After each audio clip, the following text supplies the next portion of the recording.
So after upgrading to the newer Animal Crossing Edition Nintendo Switch, I decided to make some upgrades to my old launch Nintendo Switch. This isn't the Animal Crossing one, this is just a D-brand skin. I make a lot of videos on this channel on little portable emulation devices, and I make a lot of videos on the Nintendo Switch. So you put the two together, and boom, I put Android on my Switch. And now it should be able to play just about anything, right? I put a good chunk of my retro library on here, just like I would any other portable emulation device.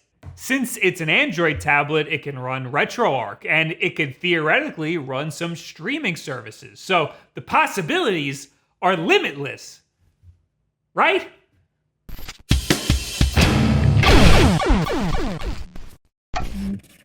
This video is sponsored by ExpressVPN. Everybody's heard horror stories about the dangers of public Wi-Fi, so whenever I'm out at a coffee shop or something, I just flick on ExpressVPN to give myself a peace of mind.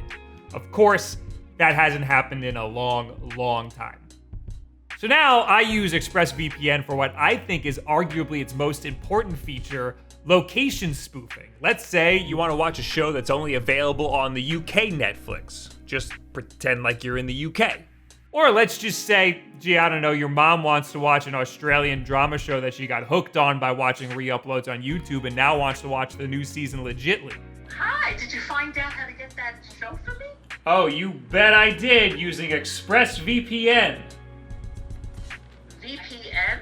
Yes. Find out how you can get 3 months free by clicking the link in the description below or going to expressvpn.com/wolfden, spelt like that. Mom. And thanks, ExpressVPN, for helping support the channel. This is not real coffee. I haven't touched Android since like 2016. I used to root all my phones, so this world isn't exactly new to me. The process of actually putting Android on this thing was surprisingly straightforward. It took me about 3 hours to get the Switch to a usable state. I wouldn't say it's a hard hack to do, it just took a lot of redoing steps over and over again, or turning the Switch on and off over and over again until it finally took. Oh yeah, baby. Oh, baby. This isn't a tutorial. I'm not the guy for that. I'm just telling you about how my experience was and what it's like after the fact. If you want a tutorial, you should follow the one that I followed along with by Neverchalt. What you'll need is one of these little tiny doohickeys. It's called an RCM jig. There are 2 pins inside of the right Joy-Con slot that need to be connected in order to create a short. You can do this with just a paperclip, but if you mess up at all, you risk permanently damaging your Switch. Also, this thing was only $7 on Amazon. I also purchased a payload injector, but this didn't even work for me. This device is supposed to force the bootloader into your Switch, but I couldn't get it to work at all, so I just used Tegra RCM, which is something that Neverchalt talks about in his video. So basically, instead of using one of these devices, you can just use a Windows computer. And that's what I did. And it worked perfectly fine after a bunch of trying and retrying and turning the thing on and off again until it finally took.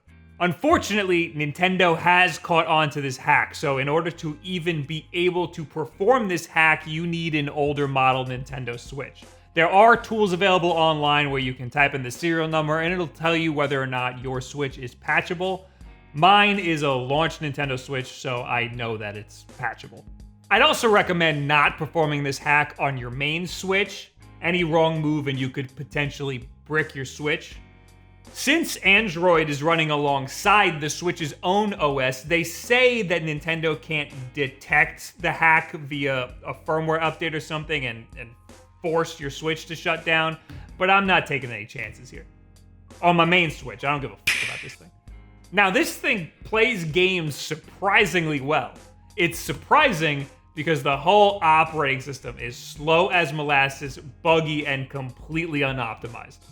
Getting Android installed was nothing compared to how much of an absolute pain in the ass it was to get the games running on here.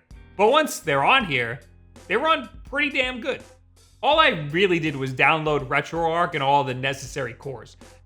Super Nintendo runs great, although I couldn't get the thumbstick to work, which is fine. It felt a little floaty at first, but either I got used to it or getting rid of the UI reduced the input lag.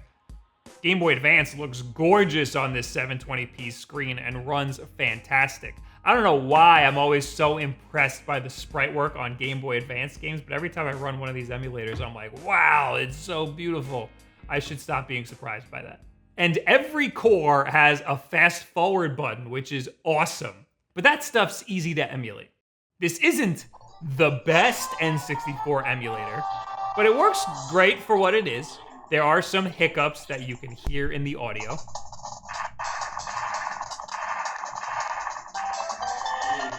But for what it's worth, this is a fine, usable emulator. Hey, look at that. I'm playing N64 on my Switch before they even put it on there. Wow. I'm so blessed. My biggest problem is that the analog stick isn't registered as an analog stick on the system level, so every direction you push the analog stick in is registered as a full send. This is particularly crummy in a game like Mario 64 that requires precision. PlayStation runs great as well. I never realized that Crash Bandicoot doesn't have DualShock support, so I learned something. I could not get GameCube to work. I tried it in RetroArch using the Dolphin core, and that should have been fine. I tried downloading the Dolphin emulator itself, and that gave me errors. Nintendo DS also did not work at all. And I have seen people running GameCube and Nintendo DS emulators on their hacked Switch. So it is possible to run Android on here and get those things to work. I just cannot be bothered right now. Dreamcast runs awesome. I was very surprised by how well that ran, considering N64 was just okay, and GameCube and DS don't run that great. So let's just say this thing caps at Dreamcast, unless you want to do a lot more tinkering than I did. I'm sure there are ways to optimize each core so you can get the best performance out of each system on here, but it already took so long to set this thing up. And I'm a little bit spoiled by all these little portable emulation devices that you could just pick up and play right out of the box with great performance. So playing games isn't really the problem here. That runs great, the ones that do. The problem is that the whole operating system is just so infuriatingly slow. It takes forever to do a simple task like download Chrome, which took 7 minutes for me. Even just navigating menus is irritating. Processes crash very frequently or take so long to load the unit thinks they're crashing. Even when I was shooting B-roll for this video, the Bluetooth just turned itself off and refused to turn on. No matter what I did. So the only thing I could do is reboot the system, which also takes a really long time. And all of these little quirks together is what took me so long to get all the damn games running on here. I tried just taking the micro SD card out and putting it in my computer and dragging and dropping all of my ROMs, which took 6 hours, by the way, even though that micro SD card was once the fastest micro SD card on the market. But when I plugged it back into my Switch, guess what? None of the games were in that folder at all. They just miraculously disappeared. So what I did was I got a file explorer, I put my Dropbox on here, and I just downloaded all of my ROMs one system at a time. There's a lot more little quirks on here too. Like, for example, the Joy-Con aren't technically attached. They're charging on the unit, but no data is being sent by the hard connection. Everything has to work via Bluetooth, which means you have to connect your Joy-Con every single time you boot this thing into Android. Which leads me to potentially the biggest problem for Practicality. In order to even boot this thing into Android, you have to connect the jig, boot into safe mode, run the bootloader from an external source, select to boot Android, remove the jig, and connect the Joy-Cons via Bluetooth every single time you would like to use it. And since my payload injector didn't work for this means in order to boot into Android, I have to have the Switch connected to the Windows partition of my computer. It's not exactly practical. If you want to leave this thing in Android, your best bet is to leave it in a dock or charging and just leave it in sleep mode. Don't ever turn it off. If you turn it off, you're going to have to go through that whole rigmarole. However, I left it in sleep mode, and then when I went to go turn it on today to shoot some B-roll, the Bluetooth stopped working, so.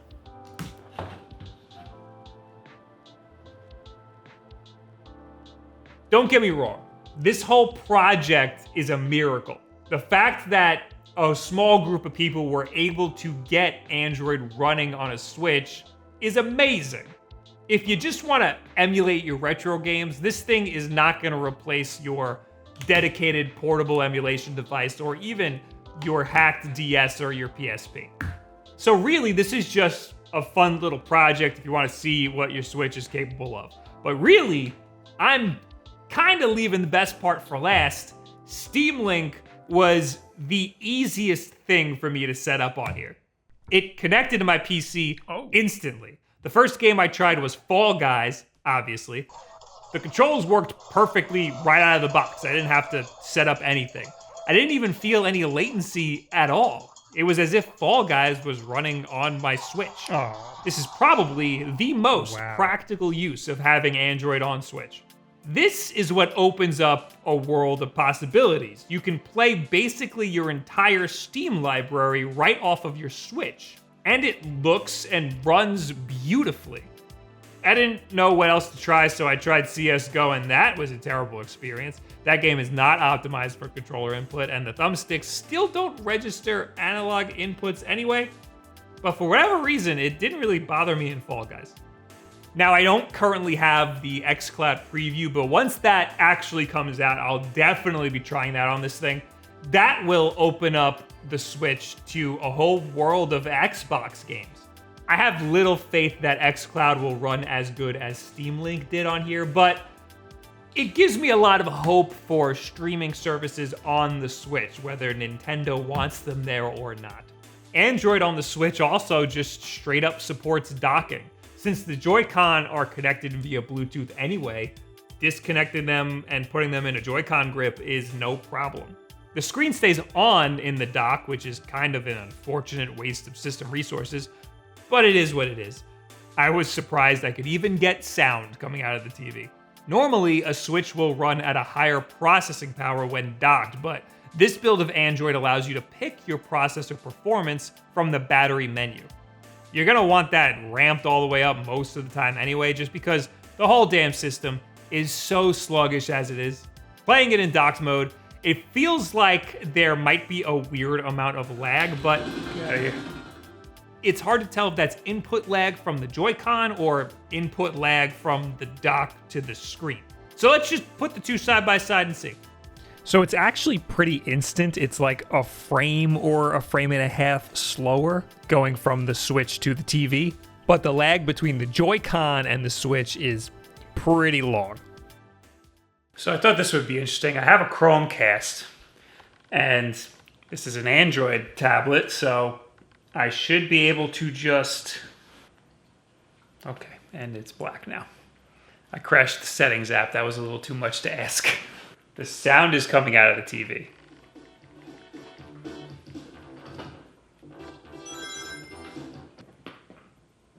Oh! Oh! Hold up. Okay.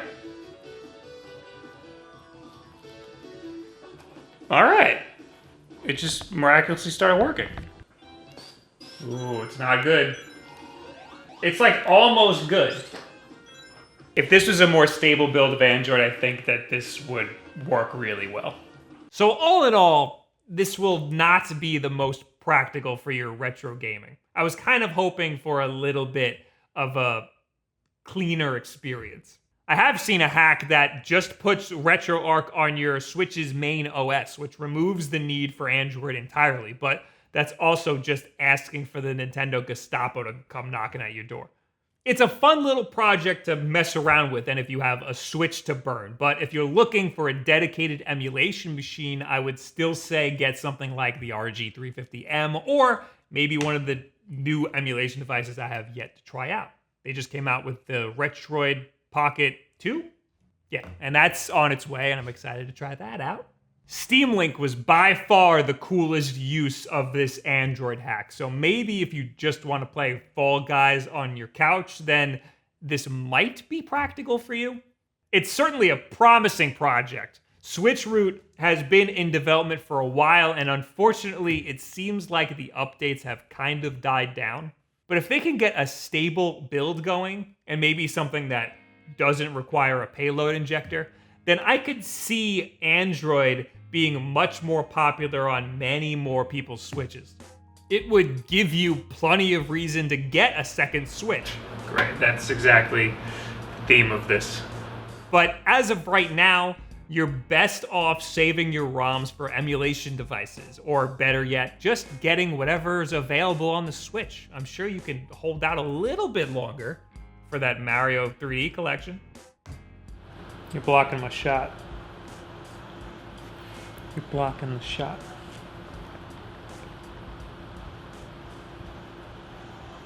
Okay, thank you. So what do you guys think about Android running on the Switch, or any other hacks you think I should try on this thing? Hopefully not something that's too difficult. The whole idea of this channel is just showing you what my experience is with certain, like products or games, or in this case, hacks. And my experience was, you saw it. I'll just stick to all the other emulation devices that I have. Thank you very much. Anyway, leave in the comments below, add me on Twitter, any and all this other social media garbage. And thank you, ExpressVPN, for helping support the channel and for getting my mom to watch her Australian show. Anyway, we got new videos on here weekly now, or sometimes more than weekly. And we got streams over on twitch.tv/Wulff. And I'm probably there tonight playing Fall Guys. And on Thursday, there's going to be it's going to be a mess. We're playing Among Us, a whole bunch of us. It's gonna be. But anyway, the most important thing that you can do, and the easiest thing to help support us, is just subscribe. Make sure that you're subscribed, because you might think that you are and you're not. Click that bell if you want notifications. It's just me here on the channel now, so you only get this show. You only get notifications for this show. But you could also just share this video with a friend. A friend who's maybe interested in tinkering with stuff like this. Maybe they're just interested in retro stuff and they have a Nintendo Switch. Maybe they just really love Android. Maybe they're one of those weirdos. Thank you very much. Have yourself a good week.